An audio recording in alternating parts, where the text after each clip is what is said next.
మనం ఇందాక చెప్పినట్లుగా ఈ షోడశ మంత్రానికి ఓం నమః శివాయ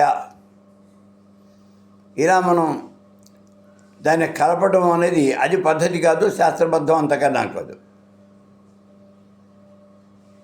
నేను ఇప్పుడు ఆ షోడశ మంత్రానికి ఓం నమః శివాయ కలిపారు అని చెప్పింది ఇదేమీ నేను ఒట్టిగా చెప్పలేదు. హైదరాబాద్లో ఎవరో ఒక స్వామీజీ ఆ మంత్రాన్ని ఉపదేశం చేశారట.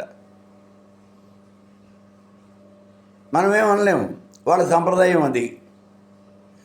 అందుకే ఈ శ్రీ విద్యా మంత్రాలు మీకు త్వరగా సిద్ధించాలి అంటే అమ్మవారితో పాటుగా అయ్యవారిని కూడా మీరు జపం చేయాలయ్యా అని చెప్తున్నాం.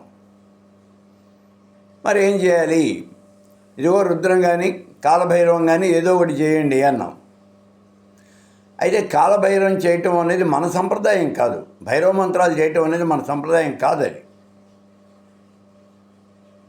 వామాచారంలో చేస్తారు లేదా తాంత్రికంలో చేస్తారు, అంతేగాని శ్రీ విద్యా సంప్రదాయం దక్షిణాచారంలో ఎక్కడా చేయరు.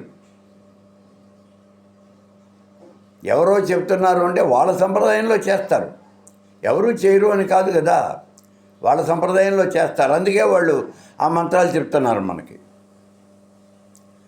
కాబట్టి మీరు ఈ శ్రీ విద్యా మంత్రాలు చేసేటప్పుడు తప్పనిసరిగా భైరవం కానీ రుద్రం కానీ చేయండి అని అంటున్నాం. మళ్ళీ ప్రత్యేకంగా భైరవ మంత్రం చేయాలి, రుద్రమంత్రం చేయాలి అంటే ఎలాగా మళ్ళీ మీరు అడుగుతున్నారు.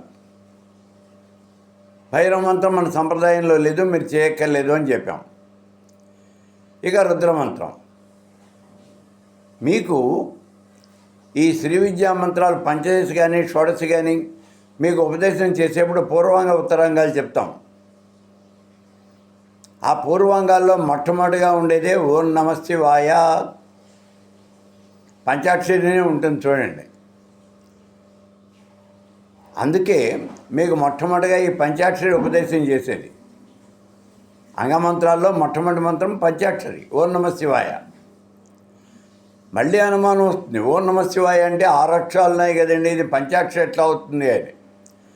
నమః శివాయ అనేది పంచాక్షరి, ఓం నమః శివాయ అనేటటువంటిది మహాపంచాక్షరి అంటారు దాన్ని. కాబట్టి దాన్ని మనం చేయండి అన్నాం. ఆ మంత్రాన్ని కూడా మీరు రోజు 100 సార్లు అయినా కనీసం చేసేస్తే మీకు ఇబ్బంది అనేది ఉండదు.